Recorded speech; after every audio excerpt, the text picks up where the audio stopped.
bad like that. Anyone that like, I don't want to see what's going on with them, I just delete them right away. Anyone? Okay. You guys doing all right? Yeah. Okay. So I do short stories as well as some of my poems and stuff. So I'm going to do this story for you. It's called Blanquita, White Girl. And here we go. I have had only 2 Jewish boyfriends in my life. My mother claims they're both the most un-Jewishy Jews in the world. One was a vegan who denounced circumcision, gave me a book titled Salt the Silent Killer for my birthday, and dragged me down to the Anti-Tax League on Lafayette Street. My mother found the brochures and said, "Enough is enough, Vanessa, I'm putting my foot down." The other un-Jewishy Jew was a drummer, a Palestinian activist whose parents were atheists and alcoholics. But his mother was Jewish, so by Jewish law, I was dating a Jew. My mother doesn't care who I date anymore. I say anymore because maybe she might have once in the deep forest of her mind had a minuscule but original blueprint for me. But now she just wants me to meet a nice young man that's not depressed. Depressed is one of my mother's favorite words. It is the reason why everything is everything.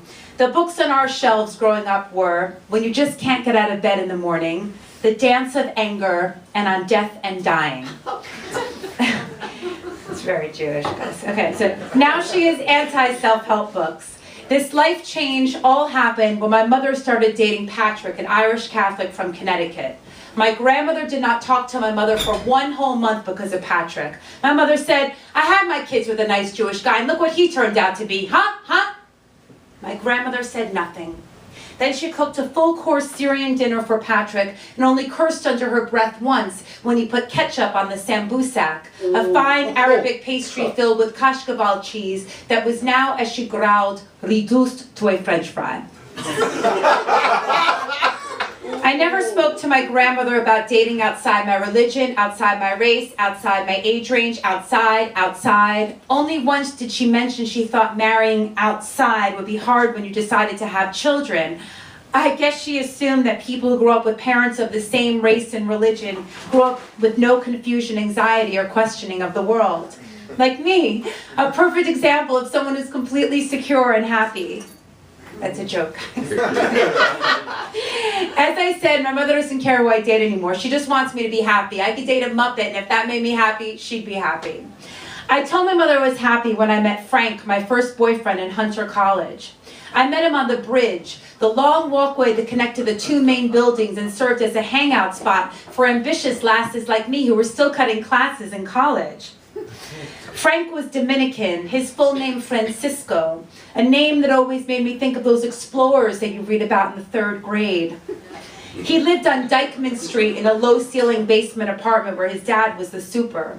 He had a pit bull named Cyborg that was housed in a little gated area outside and ate leftover pasteles when dinner was over. Frank was my first real boyfriend. We always held hands, wrote our names in hearts, and went out to Dallas BBQ when he got his Pell check from financial aid. Frank and I used to get pictures taken of us in Times Square in front of large airbrush backdrops adorned with fake Gucci and Louis Vuitton logos.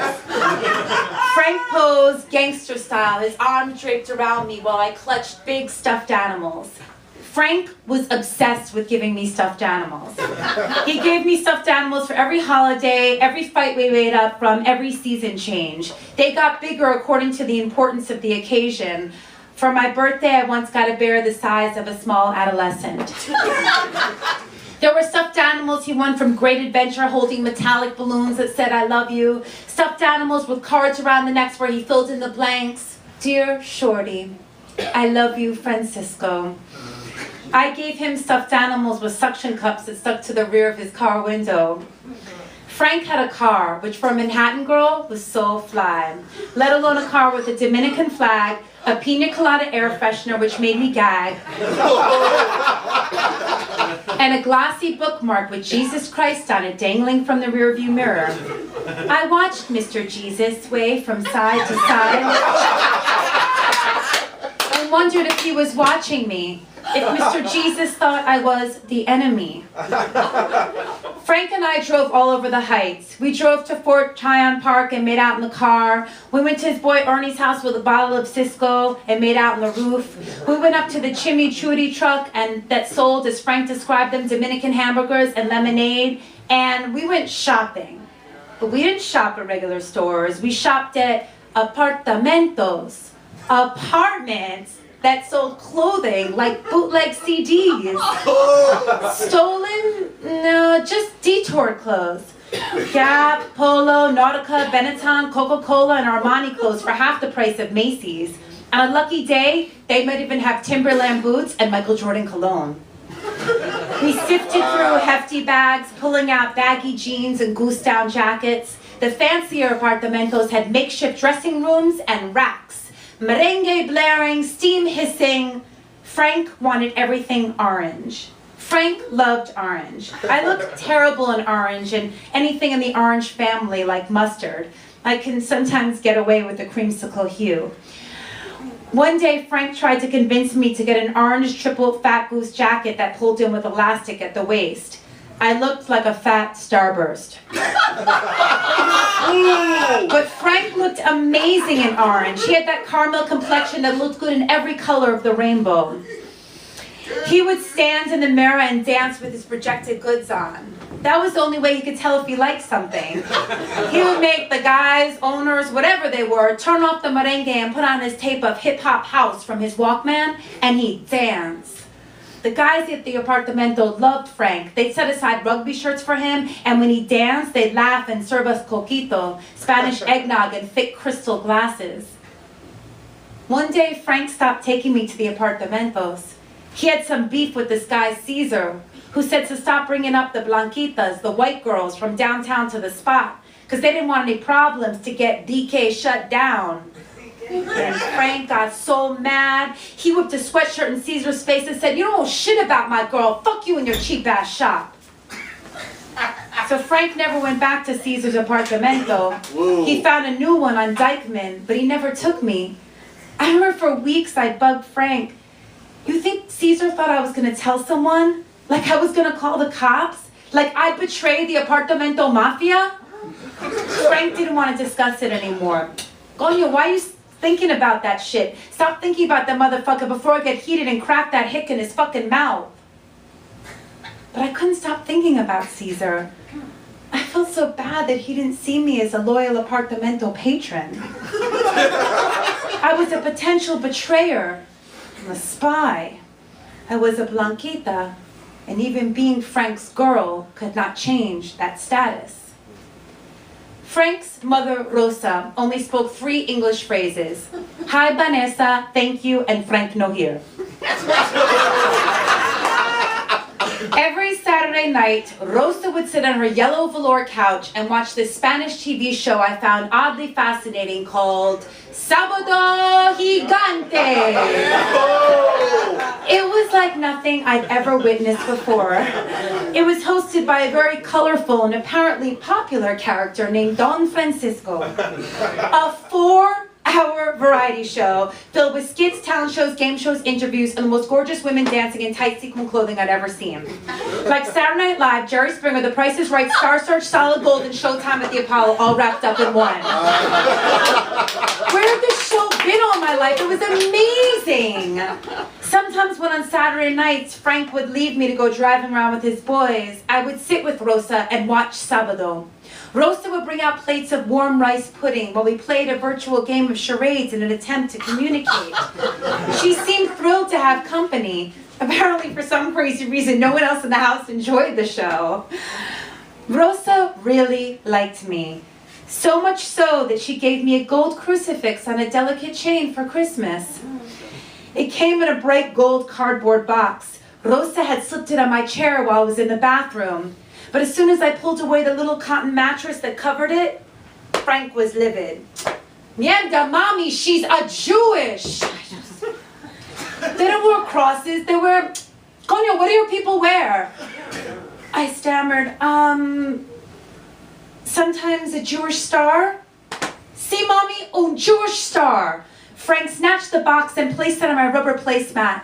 And I don't remember what Rosa said back, but she looked so sad and embarrassed, and I just said, Frank, it's okay, I like it, it's beautiful. Maybe she didn't know. And then time stopped. I took the crucifix out of the box and had Frank clasp it around my neck. And as the lightning bolts roared, Rosa just beamed. Mira que linda. And there it was.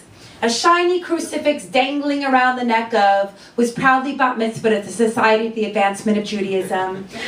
Standing in the mirror in Rosa's powder blue bathroom, it wasn't that bad. I mean, it didn't have Jesus himself on it, no naked body, no wrists or nails, no head of thorns. Just a simple feminine gold cross. And I wore it. Everywhere. I wore it outside with the sun beaming down on my collarbone. I wore it to the bodega and ordered bacon, egg, and cheese on a roll. I wore it to the Hunter dance with Frank, and he had a big, thick rope chain with a cross on it that used to scare my mother. But now we look like such the cutie crucifix couple. I was Frank's shorty. It was my new costume. And I never felt so pretty. The only time I didn't wear it was when I went home. I would religiously, discreetly remove it when Frank hit the windy 96th Street bend off the Henry Hudson. Winter came and it seemed like Frank spent more and more Saturday nights driving around with his boys. And then, after 4 months of regularly watching Sábado Gigante with my crucifix and Rosa, the inevitable happened. I began to understand Spanish. This became unfortunately apparent when one Saturday night I listened to Frank on the phone with Oscar telling him he was going to go pick up Damaris and her friends so they could all go to Copa. "You fucking asshole," I screamed. Frank looked confused, scared. "You can't understand me. I've been home watching Sábado Gigante with your mem every Saturday night, you fucking idiot. What did you think would happen?" Frank reached for my arm. "Leave me alone. Déjeme tranquila." My God, I was practically fluent. All those hours of walking around with Rosa and Don Francisco in my costume in the Heights had paid off. I eventually broke up with Frank at a McDonald's on 178th Street in Broadway. For 2 months, I thought I might die of heartbreak. Rosa took it just as bad. Turns out for 6 months, she told every girl that called the house, "Frank no here." She even told Frank to tell me I could still come over and watch Sábado with her whenever I wanted. I was tempted.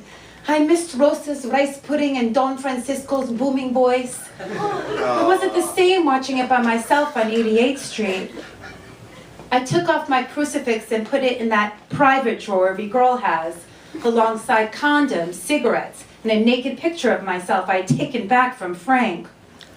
I'm sure that's sacrilegious, but it felt like it should be there, amongst things my mother shouldn't find. Thank you.